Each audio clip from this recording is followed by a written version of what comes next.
O Espelho, Machado de Assis. Esboço de uma nova teoria da alma humana. 4 ou 5 cavalheiros debatiam uma noite várias questões de alta transcendência, sem que a disparidade dos votos trouxesse a menor alteração aos espíritos. A casa ficava no morro de Santa Teresa. A sala era pequena, alumiada a velas, cuja luz fundia-se misteriosamente com o luar que vinha de fora. Entre a cidade com as suas agitações e aventuras e o céu, em que as estrelas pestanejavam, através de uma atmosfera límpida e sossegada, estavam os nossos 4 ou 5 investigadores de coisas metafísicas, resolvendo amigavelmente os mais árduos problemas do universo. Por que 4 ou 5? Rigorosamente eram 4 os que falavam, mas além deles havia na sala um quinto personagem, calado, pensando, cochilando, cuja espórtula no debate não passava de um ou outro resmungo de aprovação. Esse homem tinha a mesma idade dos companheiros, entre 40 e 50 anos. Era provinciano, capitalista, inteligente, não sem instrução, e, ao que parece, astuto e cáustico. Não discutia nunca, e defendia-se da abstenção com um paradoxo, dizendo que a discussão é a forma polida do instinto batalhador, que jaz no homem, como uma herança bestial, e acrescentava que os serafins e os querubins não controvertiam nada, e aliás eram a perfeição espiritual e eterna, como desse esta mesma resposta naquela noite. Contestou-lhe uma dos presentes, e desafiou-a a demonstrar o que dizia, se era capaz. Jacobina, assim chamavam ele. Refletiu um instante e respondeu: Pensando bem, talvez o senhor tenha razão. Vai senão quando, no meio da noite, sucedeu que este casmurro usou da palavra, e não 2 ou 3 minutos, mas 30 ou 40. A conversa em seus meandros veio a cair na natureza da alma, ponto que dividiu radicalmente os 4 amigos. Cada cabeça, cada sentença. Não só o acordo, mas a mesma discussão tornou-se difícil, senão impossível, pela multiplicidade das questões que se deduziram do tronco principal e um pouco, talvez pela inconsistência dos pareceres. Um dos argumentadores pediu ao Jacobina alguma opinião, uma conjectura, ao menos. Nem conjectura nem opinião, redarguiu ele. Uma ou outra pude dar lugar ao discernimento, e como sabem, eu não discuto. Mas se querem ouvir-me calados, posso contar-lhes um caso de minha vida, em que ressalta a mais clara demonstração acerca da matéria de que se trata. Em primeiro lugar, não há uma só alma, há duas. Duas? Nada menos de 2 almas. Cada criatura humana traz 2 almas consigo, uma que olha de dentro para fora, outra que olha de fora para dentro. Espantem-se à vontade. Podem ficar de boca aberta, dar de ombros, tudo. Não admito réplica. Se me replicarem, acabo o charuto e vou dormir. A alma exterior pode ser um espírito, um fluido, um homem, muitos homens, um objeto, uma operação. Há casos, por exemplo, em que um simples botão de camisa é a alma exterior de uma pessoa, e assim também a polca, o voltarete, um livro, uma máquina, um par de botas, uma cavatina, um tambor, etc. Está claro que o ofício dessa segunda alma é transmitir a vida, como a primeira. As duas completam um homem, que é, metafisicamente falando, uma laranja. Quem perde uma das metades, perde naturalmente metade da existência. E casos há, não raros, em que a perda da alma exterior implica a da existência inteira. Shylock, por exemplo. A alma exterior daquele judeu eram os seus ducados. Perdê-los equivalia a morrer. Nunca mais verei o meu ouro, diz ele a Tubal. É um punhal que me enterras no coração. Vejam bem esta frase. A perda dos ducados, a perda dos ducados, alma exterior, era a morte para ele. Agora, é preciso saber que a alma exterior não é sempre a mesma, não? Não, senhor. Muda de natureza e de estado. Não aludo a certas almas absorventes, como a pátria, como a qual disse o Camões que morria, e o poder, que foi a alma exterior de César e de Cromwell. São algumas enérgicas e exclusivas, mas há outras, embora enérgicas, de natureza mudável. Há cavalheiros, por exemplo, cuja alma exterior, nos primeiros anos, foi um chocalho ou um cavalinho de pau, e mais tarde uma provedoria de irmandade, suponhamos. Pela minha parte, conheço uma senhora, na verdade, gentilíssima, que muda de alma exterior 5, 6 vezes por ano. Durante a estação lírica é a ópera. Cessando a estação, a alma exterior substitui-se por outra, um concerto, um baile do cassino, a rua do ouvidor, Petrópolis. Perdão, essa senhora quem é? Essa senhora é parenta do diabo e tem o mesmo nome, chama-se Legião, e assim outros mais casos. Eu mesmo tenho experimentado dessas trocas. Não há relato porque iria longe. Restrinjo-me ao episódio de que lhes falei, um episódio dos meus 25 anos. Os 4 companheiros, ansiosos de ouvir o caso prometido, esqueceram a controvérsia. Santa curiosidade! Tu não és só a alma da civilização, és também o pomo da concórdia, fruta divina, de outro sabor que não aquele pomo da mitologia. A sala, até pouco ruidosa de física e metafísica, é agora um mar morto. Todos os olhos estão no Jacobina, que conserta a ponta do charuto, recolhendo as memórias. Eis aqui como ele começou a narração. Tinha 25 anos, era pobre e acabava de ser nomeado alferes da Guarda Nacional. Não imaginam o acontecimento que isto foi em nossa casa. Minha mãe ficou tão orgulhosa, tão contente, chamavam-me o seu alferes. Primos e tios, foi tudo uma alegria sincera e pura. Na vila, note-se bem, houve alguns despeitados, choro e ranger de dentes, como na escritura. E o motivo não foi outro senão que o posto tinha muitos candidatos e que esses perderam. Suponho também que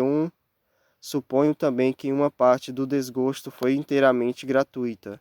Nasceu da simples distinção. Lembra-me de alguns rapazes que se davam comigo e passaram a olhar-me de revés durante algum tempo. Em compensação, tive muitas pessoas que ficaram satisfeitas com a nomeação, e a prova é que todo o fardamento me foi dado por amigos. Vai então uma das minhas tias, Dona Marcolina, viúva do capitão Peçanha, que morava a muitas léguas da vila, num sítio escuso e solitário. Desejou ver-me e pediu que fosse ter com ela e levasse a farda. Fui acompanhado de um pajem que daí a dias tornou à vila, porque a tia Marcolina apenas me pilhou no sítio. Escreveu à minha mãe dizendo que não me saltava antes de um mês, pelo menos, e abraçava-me. Chamava-me também o seu alferes. Achava-me um rapagão bonito. Como era um tanto patusca, chegou a confessar que tinha inveja da moça, que houvesse de ser minha mulher. Jurava que em toda a província não havia outro que me pusesse o pé adiante, e sempre alferes. Era alferes para cá, alferes para lá, alferes a toda a hora. Eu pedi-lhe que me chamasse Joãozinho, como dantes, e ela abanava a cabeça, bradando que não, que era o senhor alferes. Um cunhado dela, irmão do finado Peçanha, que ali morava, não me chamava de outra maneira, era o senhor alferes, não por gracejo, mas a sério, e à vista dos escravos, que naturalmente foram pelo mesmo caminho. Na mesa tinha eu o melhor lugar, e era o primeiro servido, não imaginam. Se lhes disser que o entusiasmo da tia Marcolina chegou ao ponto de mandar pôr no meu quarto um grande espelho, obra rica e magnífica, que destoava o resto da casa, cuja mobília era modesta e simples. Era um espelho que lhe dera a madrinha, e que esta herdara da mãe, que o comprara a uma das fieldáguas vindas em 1808, com a corte de Dom João VI. Não sei o que havia nisso de verdade. Era a tradição. O espelho estava naturalmente muito velho, mas via-se-lhe ainda o ouro, comido em parte pelo tempo, uns delfins esculpidos nos ângulos superiores da moldura, uns enfeites de madrepérola, e outros caprichos do artista, tudo velho, mas bom. Espelho grande? Grande. E foi, como digo, uma enorme fineza, porque o espelho estava na sala. Era a melhor peça da casa, mas não houve forças que a demovessem do propósito. Respondia que não fazia falta, que era só por algumas semanas, e finalmente que o Sr. Alferes merecia muito mais. O certo é que todas essas coisas, carinhos, atenções, obséquios, fizeram em mim uma transformação, que o natural sentimento da mocidade ajudou e completou. Imagina, creio eu. Não. O alferes eliminou o homem. Durante alguns dias, as duas naturezas equilibraram-se, mas não tardou que a primitiva cedesse à outra. Ficou-me uma parte mínima de humanidade. Aconteceu então que a alma exterior, que era dantes o sol, o ar, o campo, os olhos das moças, mudou de natureza, e passou a ser a cortesia e os rapapés da casa, tudo o que me falava do posto, nada do que me falava do homem. A única parte do cidadão que ficou comigo foi aquela que entendia como exercício da patente. A outra dispersou-se no ar e no passado. Custa-lhes acreditar, não? Custa-me até a entender. Custa-me até entender, respondeu-me um dos ouvintes. Vá entender. Os fatos explicarão melhor os sentimentos. Os fatos são tudo. A melhor definição do amor não vale um beijo de moça namorada. E se bem me lembro, um filósofo antigo demonstrou o movimento andando. Vamos aos fatos. Vamos ver como, ao tempo em que a consciência do homem se obliterava, a do alferes tornava-se viva e intensa. As dores humanas, as alegrias humanas, se eram só isso, mal obtinham de mim uma compaixão apática ou um sorriso de favor. No fim de 3 semanas era outro, totalmente outro. Era exclusivamente alferes. Ora, um dia recebeu a tia Marcolina uma notícia grave. Uma de suas filhas, casada com um lavrador residente dali a 5 léguas, estava mal e à morte. Adeus, sobrinho. Adeus, alferes. Era mãe extremorosa. Armou logo uma viagem, pediu ao cunhado que fosse com ela, e a mim que tomasse conta do sítio. Creio que se não fosse a aflição, disporia o contrário. Deixaria o cunhado e iria comigo. Mas o certo é que fiquei só, com os poucos escravos da casa. Confesso-lhes que desde logo senti uma grande opressão, alguma coisa semelhante ao feito de 4 paredes e um cárcere subitamente levantados em torno de mim. Era a alma exterior que se reduzia, estava agora limitada a alguns espíritos boçais. O alferes continuava a dominar em mim. Embora a vida fosse menos intensa e a consciência mais débil. Os escravos punham uma nota de humildade nas suas cortesias, que de certa maneira compensava a afeição dos parentes e a intimidade doméstica interrompida. Notei mesmo, naquela noite, que eles redobravam de respeito, de alegria, de protestos, Nhô Alferes, de minuto a minuto. Nhô Alferes é muito bonito. Nhô Alferes há de ser coronel. Nhô Alferes há de casar com moça bonita, filha de general, um concerto de louvores e profecias que me deixou estático. Ah, pérfidos! Mal podia eu suspeitar a intenção secreta dos malvados. Matá-lo? Antes assim fosse. Coisa pior? Ouça-me. Na manhã seguinte, achei-me só. Os velhacos, seduzidos por outros, ou de movimento próprio, tinham resolvido fugir durante a noite. E assim fizeram. Achei-me só, sem mais ninguém, entre 4 paredes, diante do terreiro deserto e da roça abandonada. Nenhum fôlego humano. Corria a casa toda, a senzala, tudo. Ninguém. Um molequinho que fosse. Galos e galinhas tão somente, um par de mulas que filosofavam a vida, sacudindo as moscas e 3 bois. Os mesmos cães foram levados pelos escravos, nenhum entre humano. Parece-lhes que isto era melhor do que ter morrido. Era pior. Não por medo, juro-lhes que não tinha medo, era um pouco atrevidinho, tanto que não senti nada. durante as primeiras horas. Fiquei triste por causa do dano causado à tia Marcolina. Fiquei também um pouco perplexo, não sabendo se devia ir ter com ela, não sabendo se devia ir ter com ela para lhe dar a triste notícia, ou ficar tomando conta da casa. Adotei o segundo alvitre para não desamparar a casa, e porque, se a minha prima enferma estava mal, eu ia somente aumentar a dor da mãe, sem remédio nenhum. Finalmente, esperei que o irmão do tio Peçanha voltasse naquele dia ou no outro, visto que tinha saído havia já 36 horas. Mas amanhã passou sem vestígio dele. À tarde comecei a sentir a sensação como de pessoa que houvesse perdido toda a ação nervosa e não tivesse consciência da ação muscular. O irmão do tio Peçanha não voltou nesse dia, nem no outro, nem em toda aquela semana. Minha solidão tomou proporções enormes. Nunca os dias foram mais compridos, nunca o sol abrasou a terra com uma obstinação mais cansativa. As horas batiam de século a século no velho relógio da sala, cuja pêndula tic-tac, tic-tac, feria minha alma interior, como o piparote contínuo da eternidade. Quando muitos anos depois li uma poesia americana, creio que Longfellow, e topei com este famoso estribilho: Never, forever, forever, never. Confesso-lhes que tive um calafrio. Recordei-me daqueles dias medonhos. Era justamente assim que fazia o relógio da tia Marcolina. Never, forever, forever, never. Não eram golpes de pêndula, era um diálogo do abismo, um cochicho do nada, e então de noite.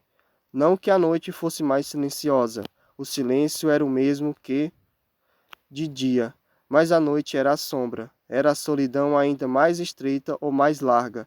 Tic-tac, tic-tac. Ninguém nas salas, na varanda, nos corredores, no terreiro, ninguém em parte nenhuma. Riem-se. Sim, parece que tinha um pouco de medo. Oh, fora bom se eu pudesse ter medo, viveria.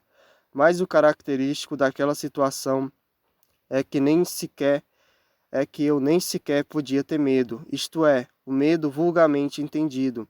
Tinha uma sensação inexplicável. Era como um defunto andando, um sonâmbulo, um boneco mecânico, dormindo. Era outra coisa. O sono dava-me alívio, não pela razão comum de ser irmão da morte, mas por outra. Acho que posso explicar assim esse fenômeno. O sono, eliminando a necessidade de uma alma exterior, deixava atuar a alma interior. Nos sonhos, fardava-me orgulhosamente no meio da família e dos amigos, que me elogiavam o garbo, que me chamavam alferes. Vinha um amigo de nossa casa e prometia-me o posto de tenente, outro o de capitão ou major, e tudo isso fazia-me viver. Mas quando acordava, dia claro, esvaía-se com o sono a consciência do meu ser novo e único, porque a alma interior perdia a ação exclusiva e ficava dependente da outra, que teimava em não tornar. Não tornava. Eu saía fora, a um lado e outro, a ver se descobria algum sinal de regresso. Sr. N, não vos truriem revenir nada, coisa nenhuma, tal qual como na lenda francesa. Nada mais do que a poeira da estrada e o capinzal dos morros. Voltava para casa, nervoso, desesperado, estirava-me no canapé da sala. Tic-tac, tic-tac. Levantava-me, passeava, tamborilava nos vidros das janelas, assobiava. Em certa ocasião, lembrei-me de escrever alguma coisa. Um artigo político, um romance, uma ode. Não escolhi nada definitivamente. Sentei-me e tracei no papel algumas palavras e frases soltas, para intercalar no estilo. Mas o estilo, como tia Marcolina, deixava-se estar. Sr. N, coisa nenhuma. Quando muito via negrejar a tinta e alvejar o papel. Mas não comia? Comia mal. Frutas, farinha, conservas, algumas raízes tostadas ao fogo, mas suportaria tudo alegremente, se não for a terrível situação moral em que me achava. recitava versos, discursos, trechos latinos, liras de Gonzaga, oitavas de Camões, décimas, uma antologia em 30 volumes. Às vezes fazia ginástica, outra dava beliscões nas pernas, mas o efeito era só uma sensação física de dor ou de cansaço, e mais nada. Tudo silêncio, um silêncio vasto, enorme, infinito, apenas sublinhado pelo eterno tic-tac da pêndula, tic-tac, tic-tac. Na verdade, era de enlouquecer. Vão ouvir coisa pior. Convém dizer-lhes que desde que ficara só, não olhara uma só vez para o espelho. Não era abstenção deliberada, não tinha motivo.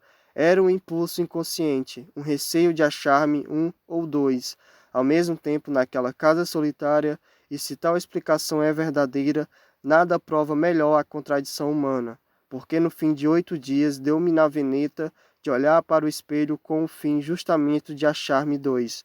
Olhei e recuei. O próprio vidro parecia conjurado com o resto do universo. Não me estampou a figura nítida inteira, mas vaga, esfumada, difusa, sombra de sombra. A realidade das leis físicas não permite negar que o espelho reproduziu-me textualmente, com os mesmos confortos e feições. Assim devia ter sido, mas tal não foi a minha sensação. Então tive medo, atribuí o fenômeno à excitação nervosa em que me andava. Receei ficar mais tempo e enlouquecer. Vou-me embora, disse comigo. E levantei o braço com gesto de mau humor e ao mesmo tempo de decisão, olhando para o vidro. O gesto lá estava, mas disperso, esgarçado, mutilado. Entrei a vestir-me, murmurando comigo, tossindo sem tosse, sacudindo a roupa com estrépito, afligindo-me a frio com os botões, para dizer alguma coisa. De quando em quando olhava furtivamente para o espelho.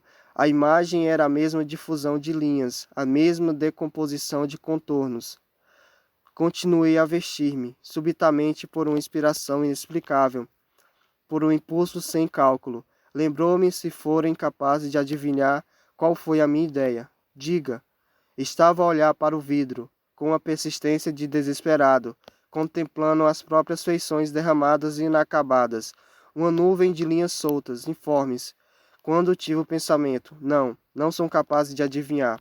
Mas diga, diga. Lembrou-me, vestia a farda de alferes.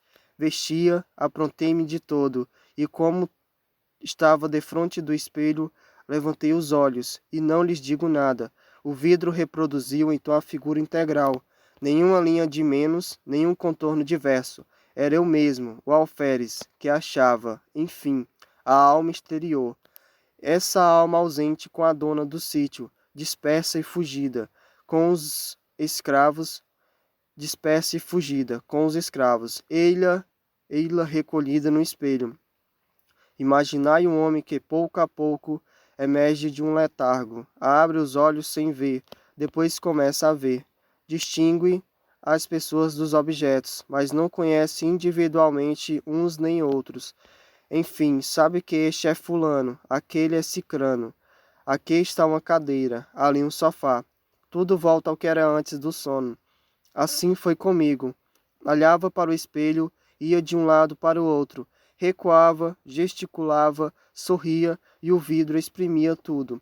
Não era mais um autômato, era um ente animado. Dali em diante, fui outro. Cada dia, a uma certa hora, vestia-me de alferes e sentava-me diante do espelho, lendo, olhando, meditando. No fim de 2, 3 horas, despia-me outra vez. Com este regime pude atravessar mais 6 dias de solidão sem os sentir. Quando os outros voltaram a si, o narrador tinha descido as escadas. Fim.